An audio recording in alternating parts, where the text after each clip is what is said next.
Hey guys, how's it going? Bringing you some huge news in the world of deep sea mining, more specifically the Metals Company today. Two big press releases coming directly from their website, from the company itself, and I'm going to go over them. As you can see, we're up $1.25 today, 28%, which is huge for a couple different reasons. I'm going to be covering some key points, otherwise, I could probably ramble on for like half an hour and do like a deep dive, but I'm going to cover some pretty good key points, and then you can kind of connect the dots and see the bigger picture overall. So yeah, like I said, up $1.25 today, 28%. The first news came this morning with the partnership with Korea Zinc and the $85 million investment, which is kind of insane.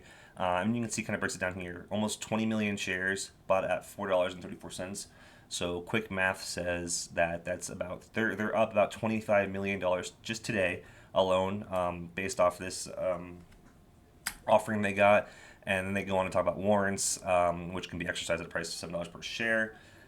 And this is kind of like the one they had for, I think it's Hess Capital, which I'll kind of hit on later. But this basically kind of nails in their refinement part of the plan. Once they mine everything off the ground and they bring the ships out to South Korea, I think this is in Seoul, the capital. That's where they'll refine their metals, and it'll go from there. But and this is just some, again, simple stuff off Wikipedia.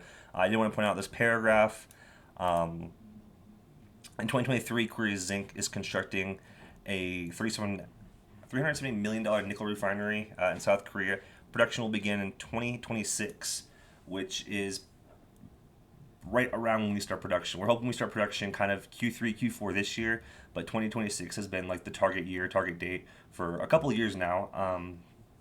Because of a couple of things with the ISA, and then going with the American government and going through NOAA, we've kind of increased the speed here. So hopefully we start sooner. But this nickel refinery is going to be huge because that's one of the metals that we're going to be kind of churning out with our noodles. Largest non-Chinese producer of nickel sulfate, a key element for making EV batteries, which is huge because I'll kind of get to that point on the other side too. The other big news, and again, I'll leave this link in the description. It kind of breaks it down a lot better than I am just rambling, but I just want to make some key points here. But this nickel refinery is going to be huge for us. The other big announcement was Michael Hess and Alex Spiro being named to the board. I think they announced Michael Hess a couple of weeks ago when the Hess Corporation made that. I think it was like $32 million. It's kind of same deal breakdown as Korea Zinc, but this is basically the Hess Corporation. They're big in oil and gas, crude oil, natural gas, and just energy kind of overall. And I do want to point out these rather large numbers. Revenue just last year, almost 13 billion. Operating income, net income, total assets, equity, everything up, everything looking good. And then the chief investment officer, Michael Hess, is the one on the board for TMC.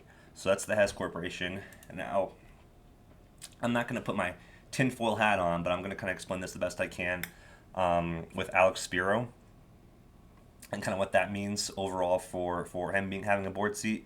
So he is an attorney, and he has been in some pretty high-profile cases over the course of his career. And I'm going to break this down. I was reading this earlier. Some big things was with Robert Kraft when he had those issues down in Florida at the massage parlors. We got some stuff with Jay-Z. He represented Aaron Hernandez back in 2016 for the double homicide. He has done some things with other rappers. He has done with Baldwin down here. Again, just really high-profile cases over the years. There's some stuff with Mr. Beast. He's also, again, Jay-Z's mentioned here, and some more actors and other athletes. Julian Edelman, too. He's from Boston, so that makes sense, right? Representing those guys. The big takeaway here is his, I'm not going to read through all of this, but he's in, I don't want to say he's in deep, but he has been on Elon's radar for a while, and they've worked together. Love him or hate him, we're solely talking about what this means for TMC and kind of the bigger picture overall. And as you can see, he has worked with him for a few years now, and representing him. And then he was on the Twitter's legal marketing and trust safety team. He oversaw that for a couple of years. I believe it's passed on to someone else by now. But again, he's worked with him for a few years. And now he's on the board. And I also want to point out someone who's been on the board for a couple of years now, Steve over here, who has been on the he was on the board for Tesla for 14 years. So again, there's another Elon connection, and I again, love him or hate him, I'm pointing out the fact that Elon Musk and his kind of reach or oversee on electric vehicles, and that kind of ties in directly to TMC and what these metals can be used for. Again, tons of applications. They don't just have to be for electric vehicles. They can be used for tons of other things. And just production, energy, any sort of things across the board. But I do think over the past couple, year or two, Elon could use a big win.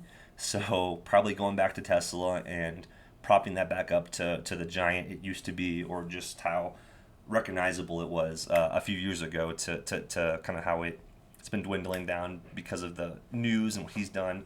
The connection here to me is very obvious. We have two people that work closely with Elon Musk. They're putting great people on their board that will help their company. Even the lawyer here, just people he's worked with, and just kind of how high profile he is, really helps the brand of TMC kind of get out there, which is a good thing. So going back to this, a couple more things on the $5 price point. Those of you on StockTwits probably noticed that TMC, this is the first day, and I don't know how long, years, it was trending on StockTwits, which is exciting to see, especially for someone who's been using it for years myself. It was at number one place for a while, and to do that, they have to trade for over $5, and obviously have a lot of board activity. Also, the $5 price tag means different investors, different firms like that will kind of buy in, because it's no longer seen as a penny stock.